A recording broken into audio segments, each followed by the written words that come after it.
Hi, I'm Kylie and welcome to Just Another Army Vet, which is a channel dedicated to military and defense. Today's video comes from a channel called Simple History, which has a lot of great videos. Please go check them out. I'll leave a link down below. Today's video is the Bataan Death March of 1942. Quick background information. Shortly after Pearl Harbor, the Japanese invaded the Philippines and captured many POWs. And then in April of 1942 is when this forced march happened. And I don't know much about it except that thousands of POWs ended up dying and that many atrocities were committed. Let's get to it. This episode is sponsored by Magellan TV. The Bataan Death March, April 1942, World War II. During the Second Sino-Japanese War and the Second World War, the Imperial Japanese Army committed a series of war crimes in territories they occupied in China, Burma, and Southeast Asia. These crimes resulted in the millions of deaths of civilians and prisoners of war. The Bataan Death March was one such atrocity. After the surrender of joint U.S.-Filipino forces at the Bataan Peninsula in the Philippines on April 9th of 1942, the Japanese forced 76,000 prisoners of war to march to the Camp O'Donnell prison camp. Accounts of the total distance of the march vary, but it was approximately 66 miles, or 106 kilometers, on foot. During the march that lasted from 5 to 10 days, depending on when the prisoner joined, the Allied prisoners of war suffered inhumane conditions and severe maltreatment from the Japanese soldiers. Many of them would never reach the final destination. Immediately after the Pearl Harbor attack, the Japanese commenced a campaign of seizing the Philippine Islands, the most important geostrategic position for the control of Southeast Asia. The main Japanese troops had already landed on the island of Luzon on December 10th, but the main attack began on December 22nd, 1941. The Philippine archipelago was defended by no more than 150,000 troops from the U.S. and Filipino armies under the command of American General Douglas MacArthur. However, he didn't have command of the Navy. As General MacArthur prepared for the defense of the islands, he abandoned the previously made defense scenario, War Plan Orange, or WPO-3, which concentrated troops at Manila Bay and deployed troops along the entire archipelago coast. It was a costly mistake that allowed the Japanese 14th Army to capture most of the country by the end of December. So they had no naval support at all? Oh, someone wants to clarify that. Facing defeat, General MacArthur switched back to Plan WPO-3, but it was too late. The remaining defenders withdrew to the area of the Bataan Peninsula that extended into Manila Bay, and the Battle of Bataan began the first week of January 1942. Unlike the rest of the island, the Bataan defenders showed fierce resistance, but it wasn't enough. The defense was prepared hastily and they were extremely low on supplies and ammunition. Their defeat was imminent. On March 11, 1942, General Douglas MacArthur left Manila at the direct order of U.S. President Franklin Roosevelt. He promised his troops, "I shall return," and repeated this promise afterwards in many speeches. The soldiers at Bataan, called the Battling Bastards of Bataan, held out for one more month.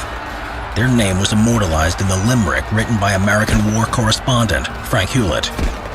"We're the Battling Bastards of Bataan. No mama, no papa, no Uncle Sam. No aunts, no uncles, no cousins, no nieces. No pills, no planes, no artillery pieces. And nobody gives a damn." On April 9th, after 3 months of fierce combat in the most difficult conditions, the Battle of Bataan was over.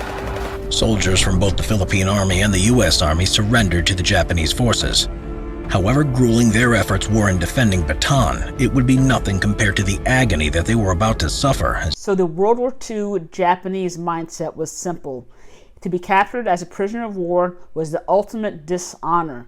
If you were captured by the Japanese, they would see you as a disgraceful person who dishonored their country, and that's why they treated them so horribly.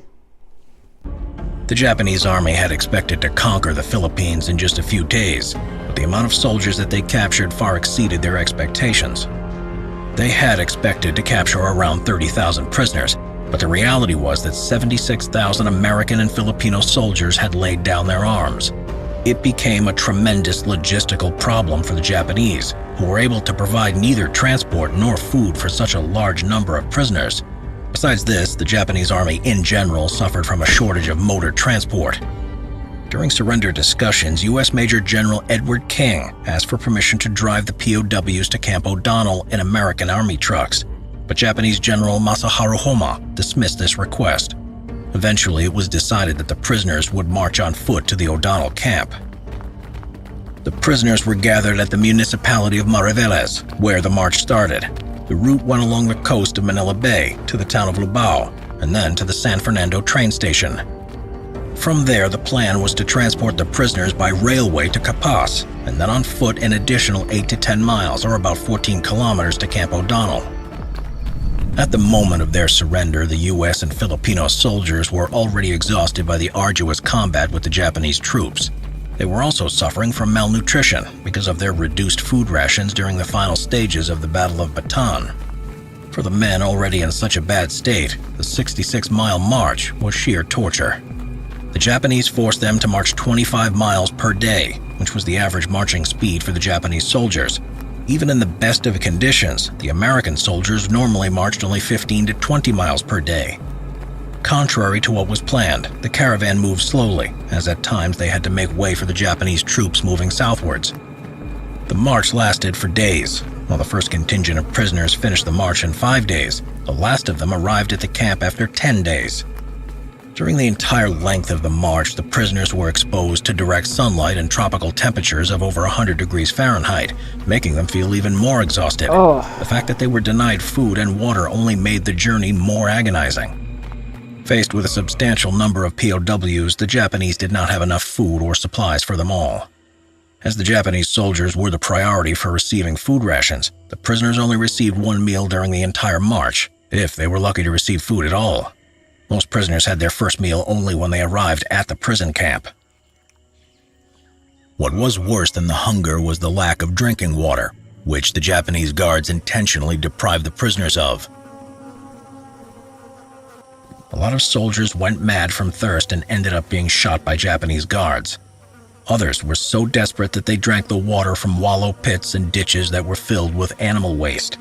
The polluted water caused dysentery, which in most cases had fatal consequences. After only 2 days, the lack of food and water had taken its toll, as many soldiers were so exhausted they couldn't continue the march.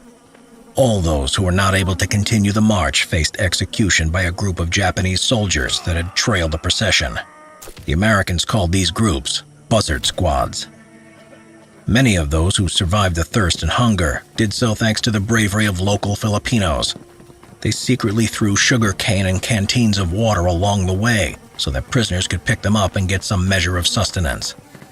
The Japanese guards made the march agony for the prisoners.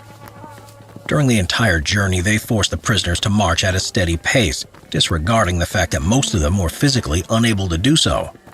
All of those who were lagging behind were encouraged to continue with bayonets.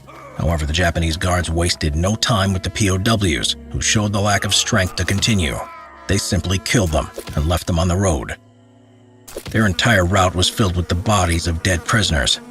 This horrifying image was worsened by the fact that many of the prisoners were mangled by vehicles as the Japanese ran over them. The American and Filipino prisoners were completely stripped of their dignity. They faced constant abuse and beatings. For no reason, the Japanese guards would slap, kick, or hit prisoners with the buttstocks of their rifles. Often, prisoners were beaten for disobeying orders from the Japanese guards, when the prisoners didn't understand what they were being asked to do. Those that tried to escape were shot or beheaded. Prisoners who were too exhausted to wake up were buried alive in graves. A deeper reason for the maltreatment lay in the Japanese belief that Americans and Filipinos were less worthy nations. On top of that, the Japanese were furious at their enemies for the resistance they showed in the Battle of Bataan. The Japanese guards were pushed by this intense hatred in treating their enemies with merciless cruelty.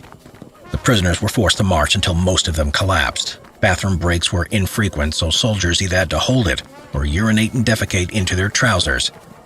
This caused infections to the wounds on their legs from the brutal marching. Breaks were only made for Japanese guards to rest. Even in these few cases, the prisoners were not allowed to sit down. Anyone who disobeyed would have been shot immediately. To make things worse for the prisoners, the Japanese made stops by artesian wells without allowing them to quench their thirst. Once they arrived at San Fernando, they transported the prisoners by railway to the town of Capas, not far from Camp O'Donnell. It seemed like a moment of relief, but it was another stage to their suffering. The prisoners were packed into old metal box cars that had no openings or any kind of ventilation. They were crammed in so tightly that it was impossible to sit down. If anyone passed out or died from exhaustion, he would not be able to fall over.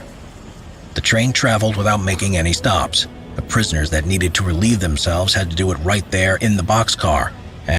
That just reminds me of all of the victims of the Holocaust that were transported on cattle cars in Europe.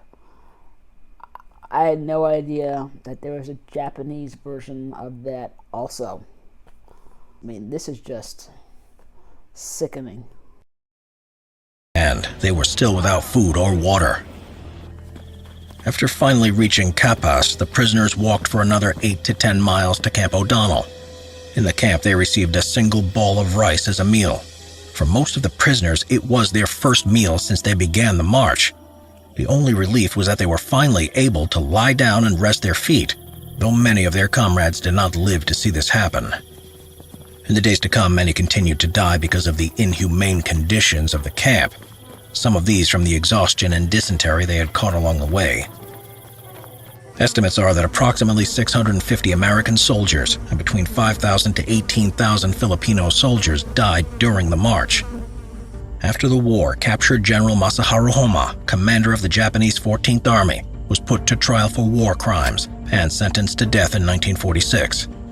Masanobu Tsuji, a Japanese officer who ordered the killing of prisoners, avoided justice and even served as a member of the post-war Japanese parliament. The Bataan Death March was one of the worst war crimes of the entire war in the Pacific. Its horrors are truly a perfect example of why historians have named the Second World War the War Without Mercy. Well, that was just a very depressing video, but none of it was surprising because, after all, the Japanese are famous for their wartime atrocities during the Second World War. Just think of the rape of Nanking, for example. My respect and prayers go out to all the fallen soldiers on that march, plus the ones that live to tell the tale. In terms of what it was like to live in a Japanese POW camp, I recommend a book and a movie called Unbroken, which is a biography of Louis Zamperini. He was an American Olympic runner who ended up joining the Army Air Corps. He was shot down over the Pacific Ocean by the Japanese, spent 60 days in a lifeboat at sea until the Japanese Navy picked him up, where he spent the remainder of the war in a Japanese POW camp. It's an incredible story of survival, so go read the book and watch the movie. It is amazing. If you do want to watch more content just like this, there's 2 easy things you can do, and they're both free. 1, you can hit that subscribe button, and 2, you can check out this video on Simple History, the medic who fought a war without a weapon. Thanks for watching, and please smash that like button.